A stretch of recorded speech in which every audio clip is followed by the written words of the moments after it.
Elle est l'idole, la référence de toute une génération. Madame, messieurs, c'est avec elle qu'on va clôturer ce mois dédié à la femme. Retrouvons et saluons ensemble l'une des journalistes qui a marqué le temps et qui continue du reste à marquer le temps même si elle n'exerce plus.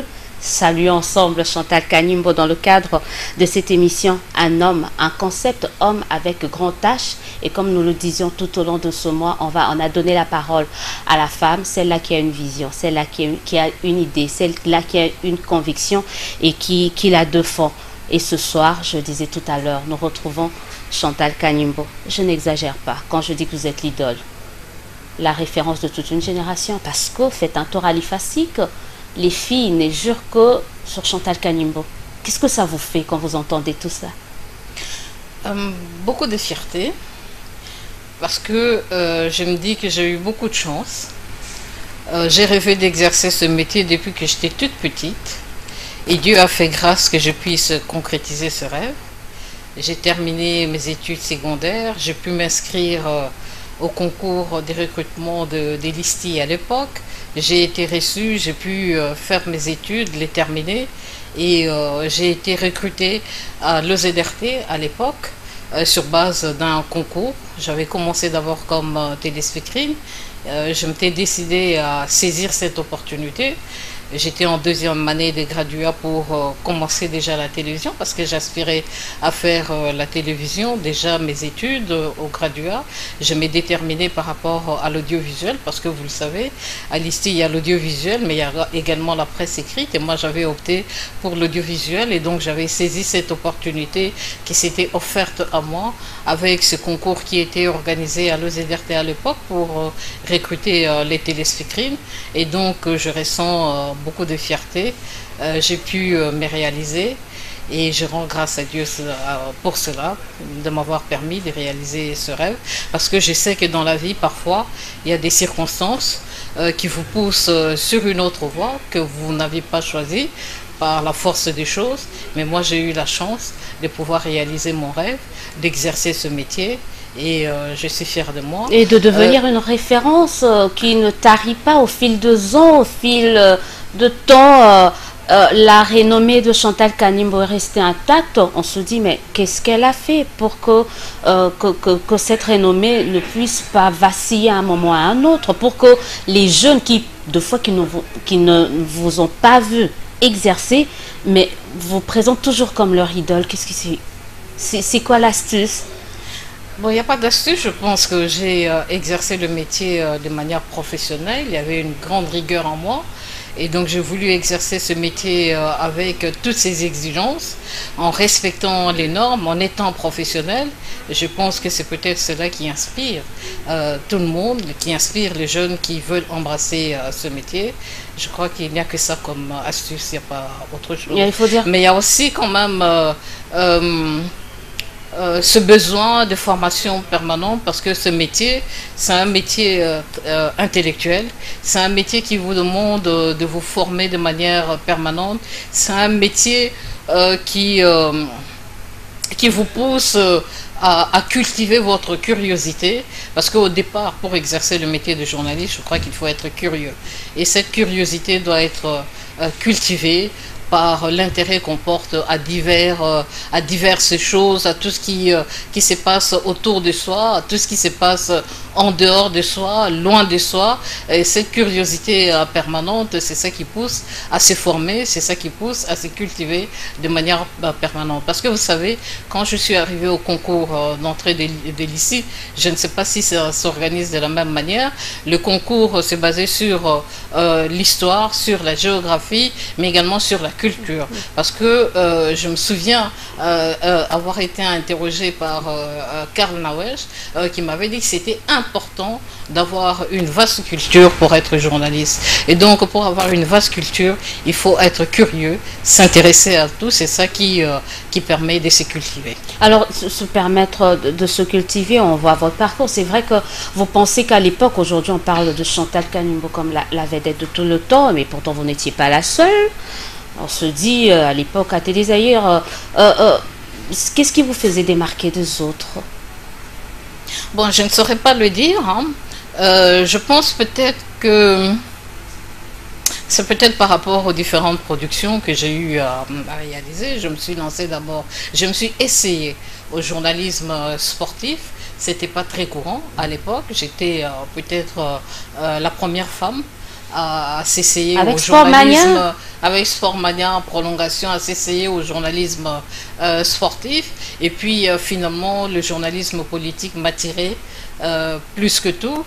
Et donc finalement, je me suis arrêtée au journalisme politique que j'ai exercé en produisant des émissions, des débats politiques. C'est peut-être ça qui a eu un grand succès dans la mesure où, vous le savez, on était dans un contexte, j'ai vécu en arrivant à l'OZRT, j'ai pu vivre la période monolithique pendant un laps de temps et puis la période d'ouverture démocratique et je pense que c'est peut-être ce contexte-là qui m'a permis de concevoir une émission de débat. De son de cloche, c'est votre conception. Exactement, des débats contradictoires qui effectivement a eu beaucoup de succès, qui était très attendu. Tous les mardis à 21h, les gens rentraient rapidement chez eux pour pouvoir suivre les débats. C'est peut-être ça, parce que c'était une nouveauté, après le contexte monolithique, de voir qu'on pouvait exprimer des opinions divergentes sur le plateau et surtout sur la chaîne nationale à l'époque. De la télévision publique, effectivement, c'est peut-être ça qui a marqué les gens. Alors, par où vous êtes passé? On se dit qu'aujourd'hui, on voit Chantal Kanimbo, tout le monde l'adulte, tout le monde l'apprécie. On croit qu'elle n'a pas eu peut-être à rencontrer des difficultés qu'on rencontre aujourd'hui. Est-ce qu'il y en a eu dans votre parcours? Des difficultés, vous savez, il y en a toujours. Non, les difficultés, il y en a toujours dans toute entreprise humaine. Les difficultés, il y en a toujours. Les obstacles, il y en a toujours.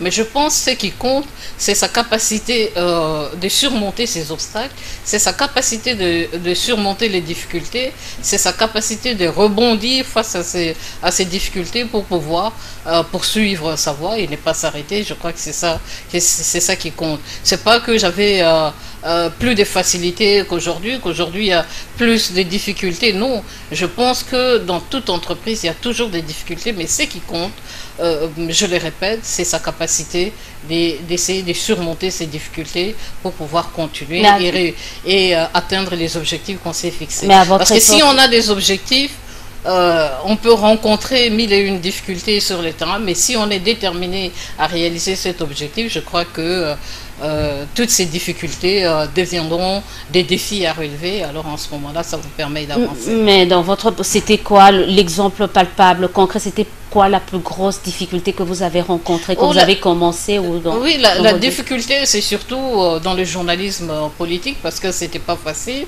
Les valeurs démocratiques ne sont pas encore tout à fait intériorisées. À l'époque, c'était vraiment les débuts, et donc c'était pas évident de pouvoir essayer des sujets difficiles et de les réussir et de les réaliser. Il y avait toujours des difficultés. Bon, il m'est arrivé plus d'une fois de bien préparer mon émission avec mes invités et puis d'arriver sur le plateau à l'OZRT à l'époque et de m'entendre dire il n'y a pas émission aujourd'hui. Et donc, bon, ça ne m'a pas découragé. J'ai dit, ok, c'est raté pour cette fois. Et même le sujet, je le garde. Je vais le reproposer pour une autre émission. Et puis, ainsi de suite, j'ai continué. Le fait qu'il est arrivé que j'ai pu, à ma grande déception, à la grande déception des personnes que j'avais invitées, arriver parce que l'émission s'est déroulée toujours en direct, c'était une assurance. C'était une manière de rassurer. Parce que vous savez, les opposants disaient, bon, si c'est enregistré, il y aura le montage, on va censurer, etc. Et donc, moi, j'avais tenu et j'avais exigé de faire cette émission en direct, justement pour rassurer les différents interlocuteurs qui s'est présentés sur le plateau. Et donc, ce genre de difficultés-là, parce que c'était réel, ça ne m'a jamais découragé. Mais bon, j'ai dit, bon, ok, c'est bon, c'est raté aujourd'hui, mais le mardi prochain, l'émission aura lieu. Qu'il neige, qu'il vente, qu'il pleuve, l'émission aura lieu. Et donc, peut-être face à cette détermination-là, ça a pu faire tomber quelques barrières et me permettre de continuer Est-ce que ça fait tomber au début, vous avez souffert de ce cliché-là en tant que femme, de genre stéréotype, une femme tenir une émission qu'on donnait, qu'on pourrait peut-être réserver. Est-ce que vous avez souffert de votre féminité ou les gens étaient plus ouverts? Non, j'ai dit non parce que d'abord, moi-même, en exerçant le métier, je ne me considère pas comme femme, je me considère comme journaliste parce que quand je suis allée à l'ICI, on était une soixantaine d'étudiants.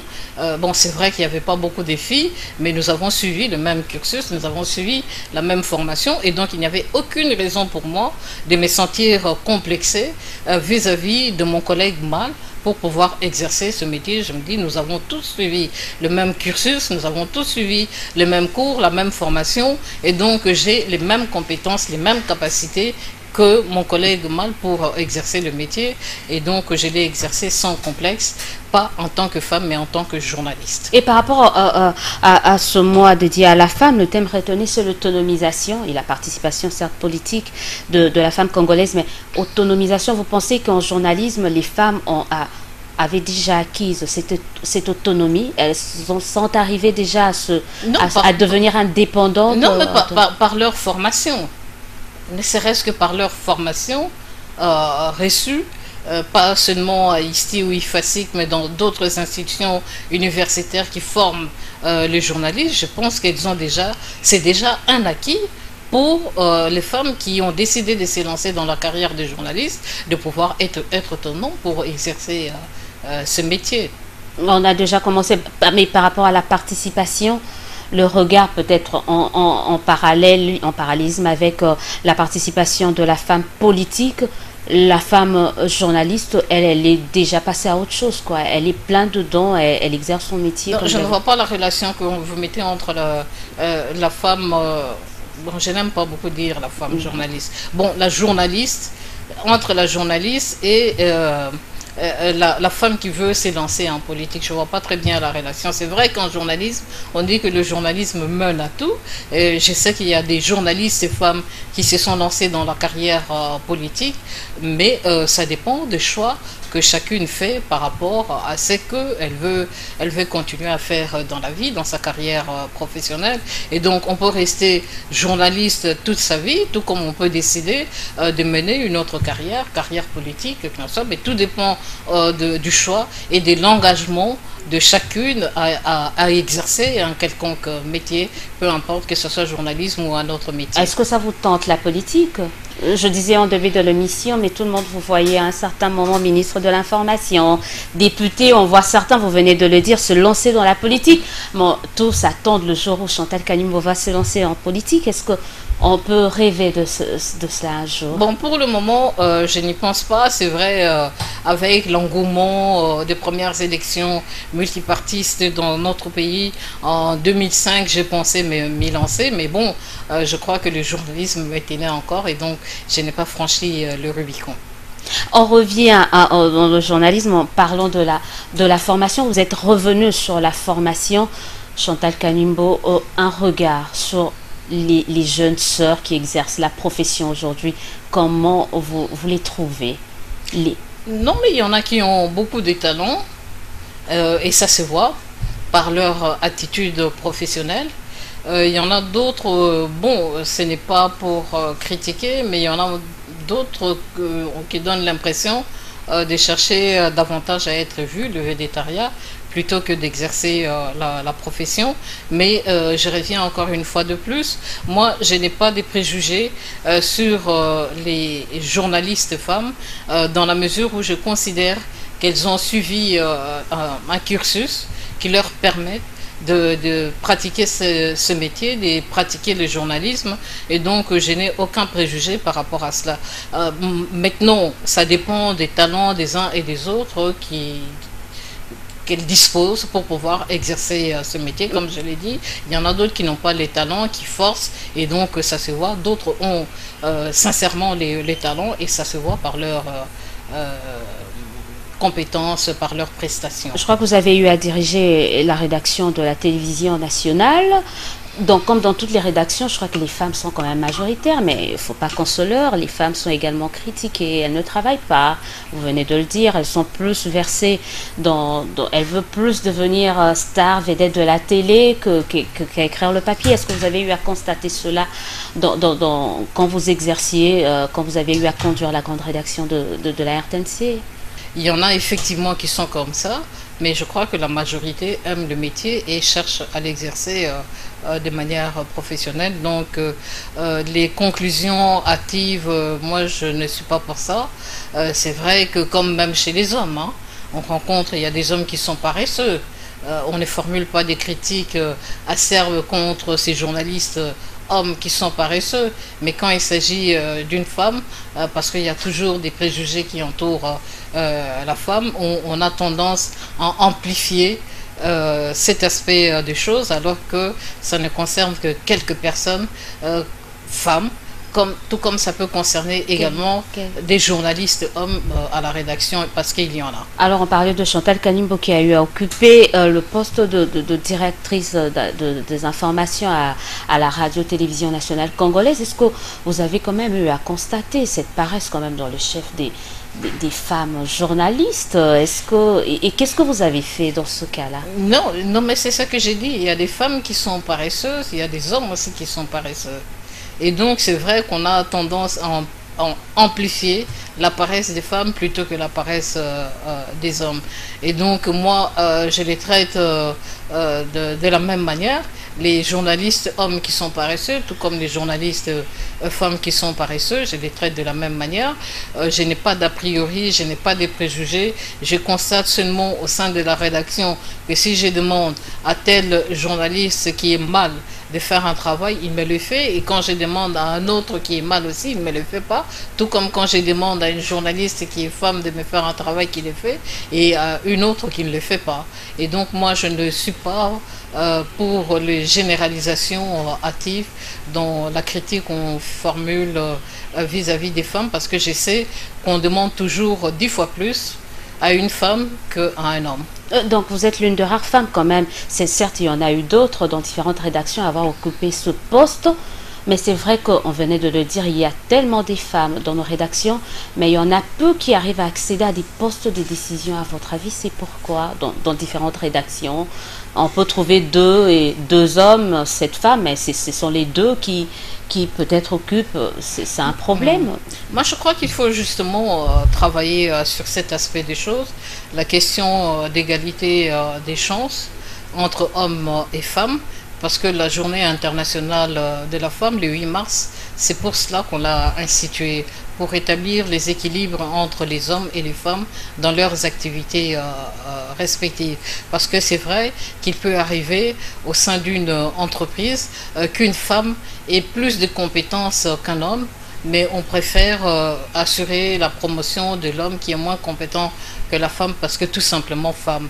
Et donc je crois qu'au lieu de mettre toujours l'accent sur le côté festif de la célébration de la journée du 8 mars, je crois qu'au niveau des entreprises, pas seulement des entreprises de presse, les femmes devraient davantage travailler avec leur direction par rapport à cette question d'égalité des chances entre hommes et femmes.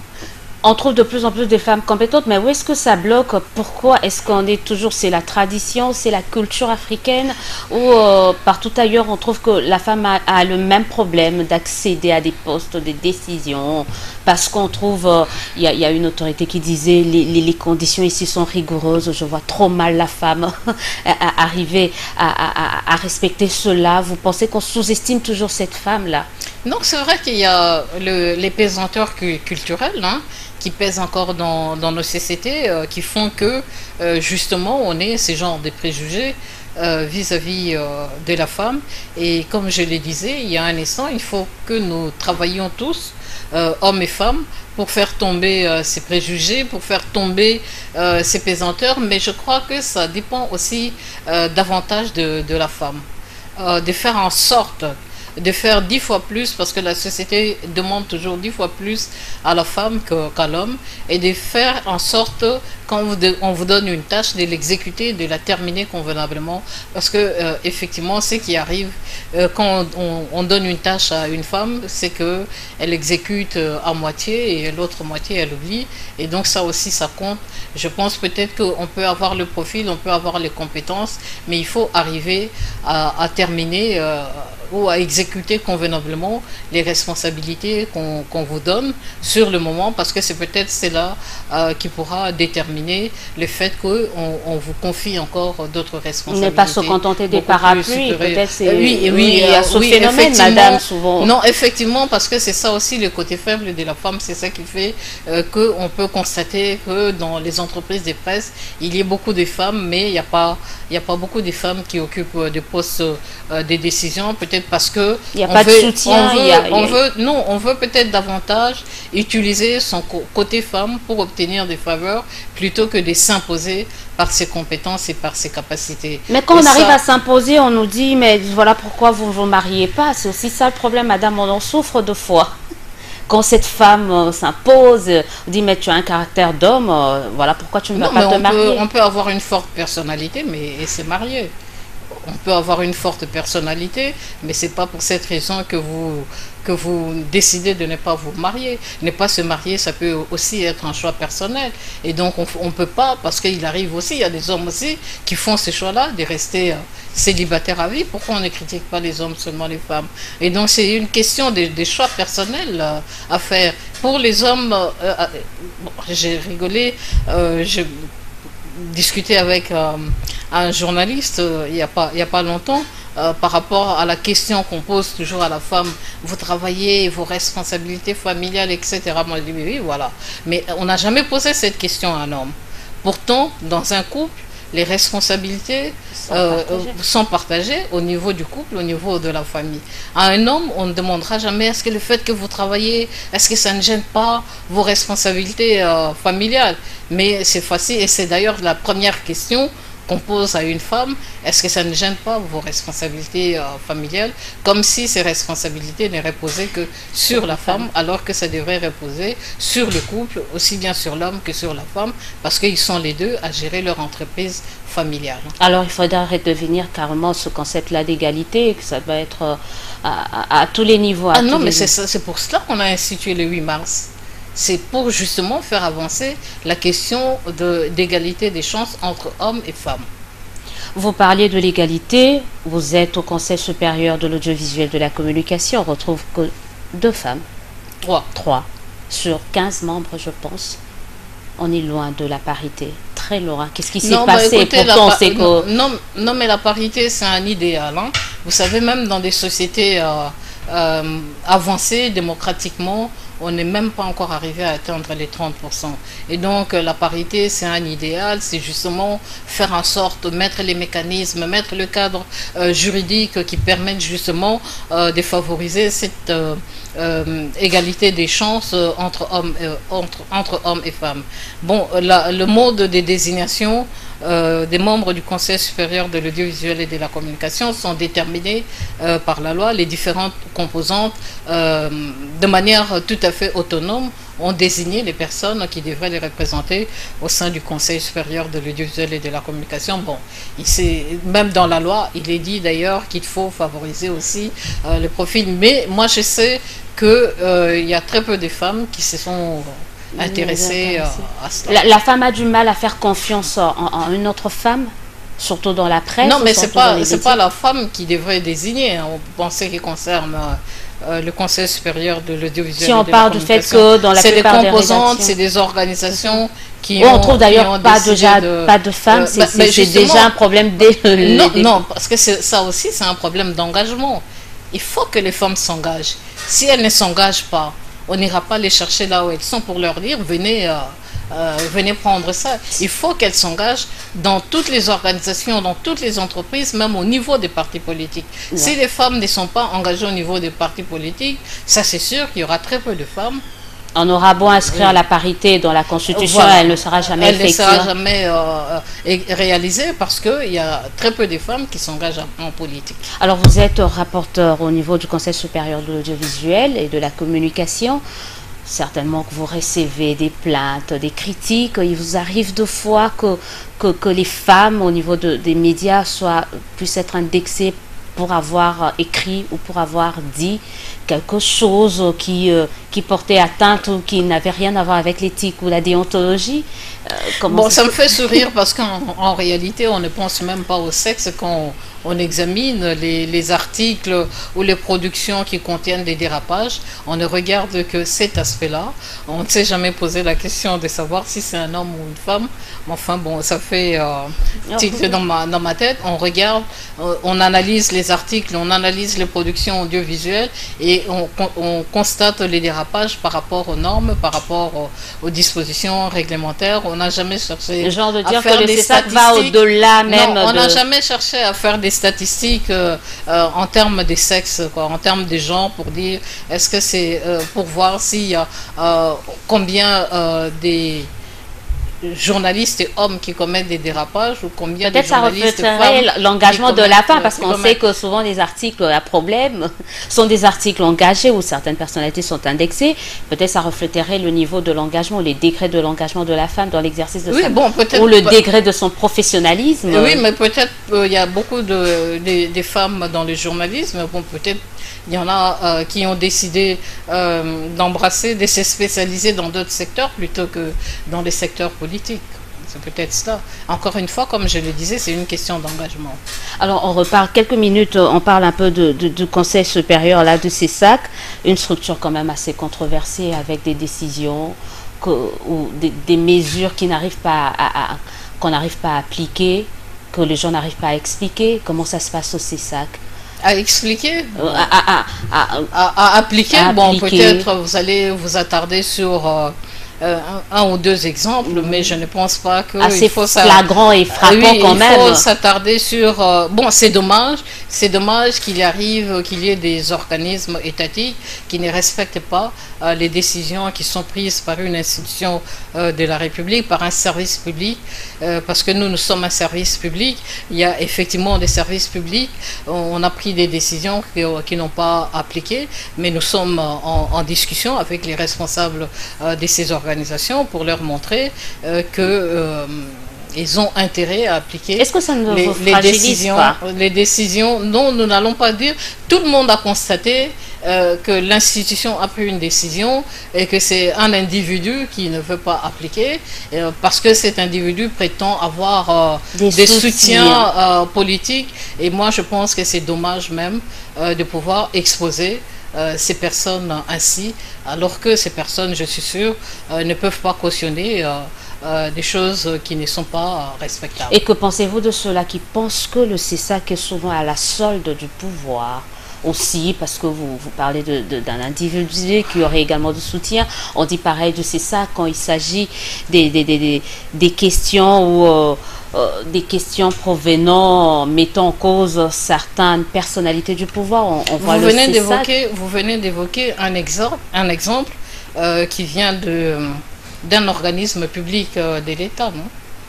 Une décision qui a été prise par le CESAC. Alors, comment pouvez nous accuser à la fois d'être à la solde du pouvoir et en même temps nous dire que nous avons pris des décisions qui ne sont pas respectées par un organisme public? Non, moi j'aimerais qu'on soit journaliste et qu'on démontre par des preuves ce que l'on avance. Cette accusation d'être à la solde du pouvoir, démontrée par des exemples, démontrée par des preuves, alors en ce moment-là, on pourra discuter. Parce que si c'est juste, bon, selon les rumeurs, selon les a priori, selon les préjugés, alors là, la discussion ne vaut pas la peine. Parce que cette discussion-là, effectivement, nous permettra de faire une évaluation de la régulation des actes que nous prenons, si ça repose sur des preuves, si ça repose sur des faits, effectivement, plutôt que sur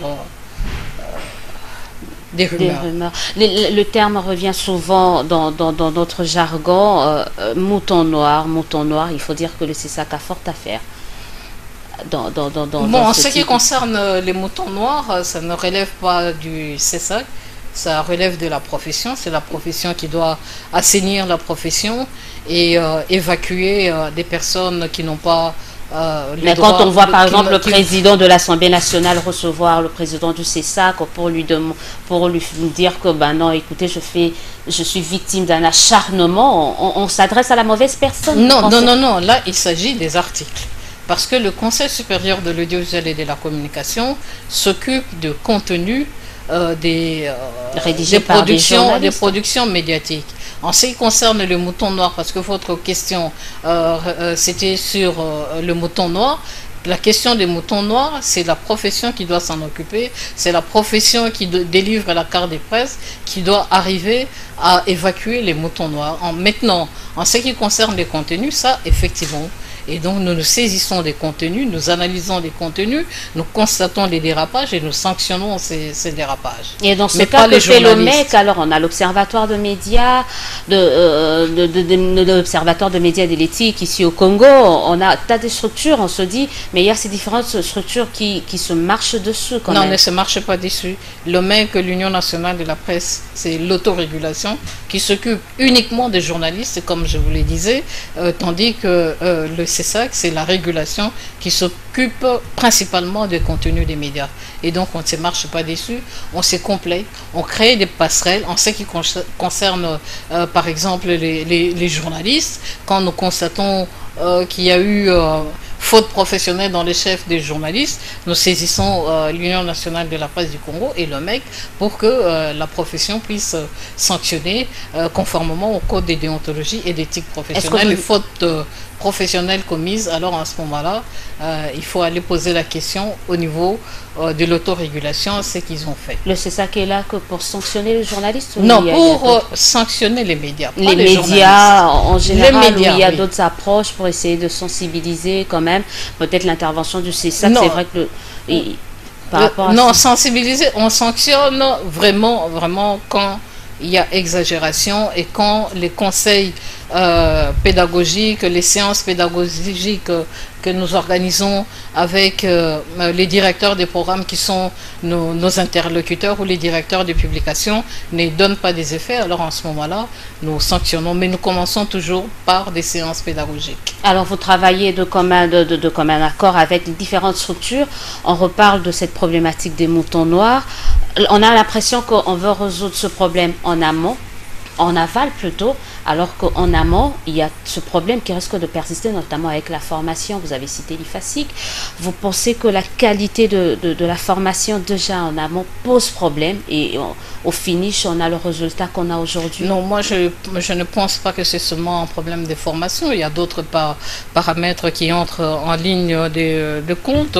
L'environnement même économique des entreprises de presse qui fait que les entrepreneurs qui se sont lancés dans les secteurs de l'audiovisuel ou dans les secteurs de la presse ne se donnent pas suffisamment de moyens pour pouvoir s'assumer en tant que. Il faut dire que la loi est assez large par rapport à ça. Non, la loi n'est pas large, s'assumer en tant qu'entreprise, parce que même la loi de 1996 fixe les conditions pour pouvoir exercer la liberté de la presse, monter une entreprise. On doit avoir un registre de commerce, on doit avoir un certain nombre d'éléments conformément à la réglementation des entreprises. On est entreprise de presse, mais on est d'abord entreprise, et donc il y a un certain nombre de dispositions réglementaires qu'on doit respecter pour monter son entreprise de presse. Même si c'est une entreprise de presse, mais c'est d'abord une entreprise. Une entreprise, quand vous employez le personnel, vous devez signer les contrats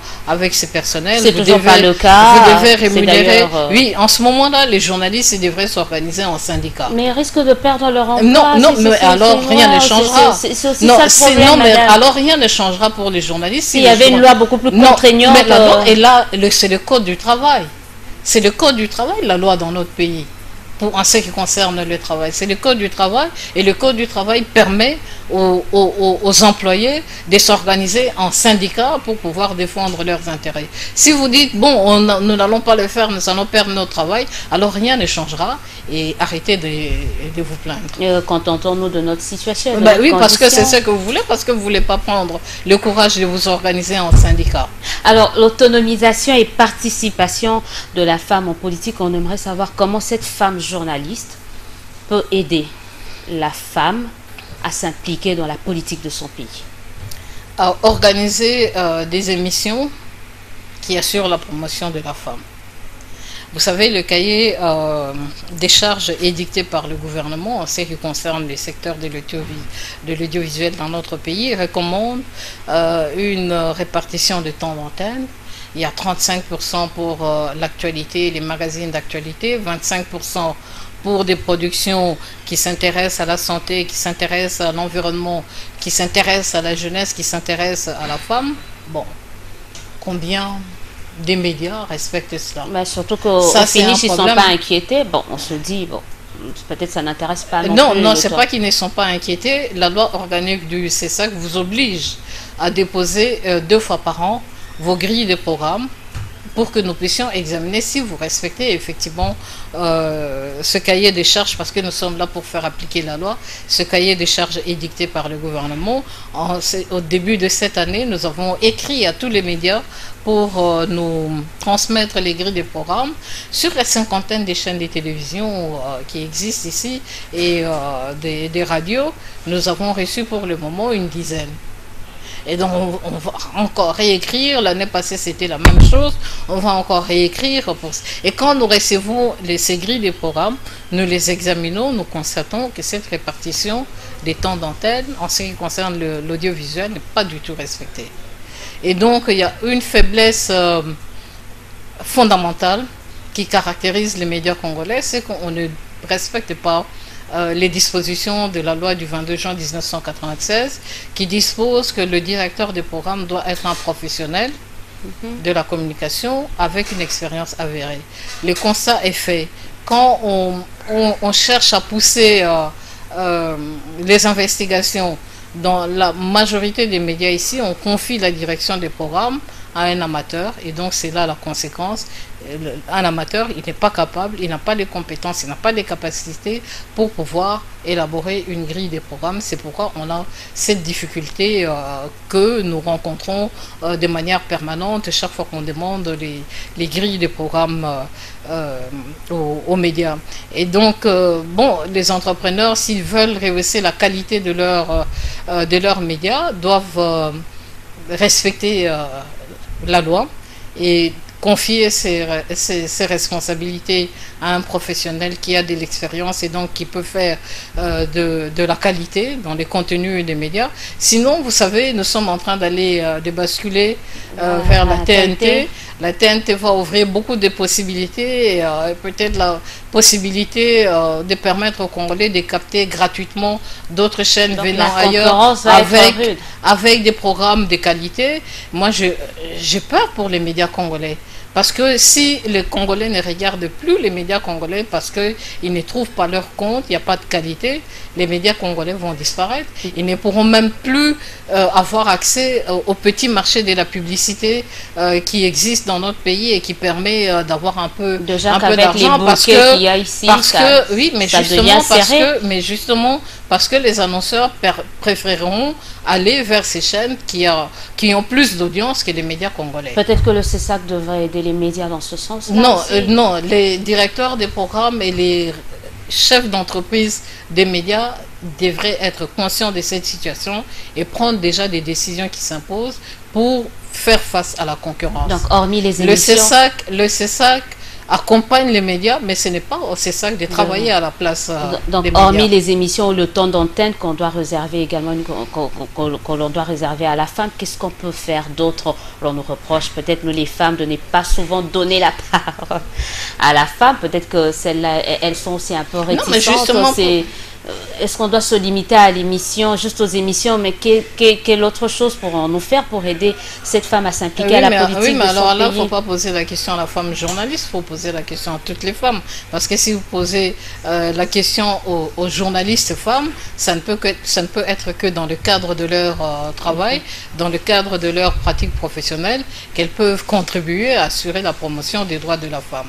Et les autres femmes, bon, c'est une question de prise de conscience aussi, et de pouvoir se dire que si nous ne nous prenons pas en charge, il n'y a personne qui viendra le faire à notre place, et donc notre situation ne changera pas, comme on disait tout à l'heure en ce qui concerne les journalistes. Merci beaucoup d'avoir répondu à notre invitation. C'est en clôture carrément le mois de la femme avec vous, la série d'émissions organisées dans le cadre de ce mois de la femme. Nous avons donné la parole pendant 4 dimanches aux femmes et on clôture avec vous un mot à ces femmes, journalistes, maraîchères, politiques.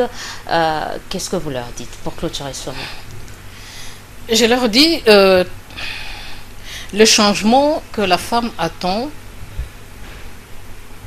dépend de la femme elle-même, dépend de l'engagement que la femme prend pour faire changer les choses. Mais aussi longtemps qu'elle restera dans son coin pensant que on viendra faire les choses à sa place, on viendra changer les choses à sa place, rien ne se fera.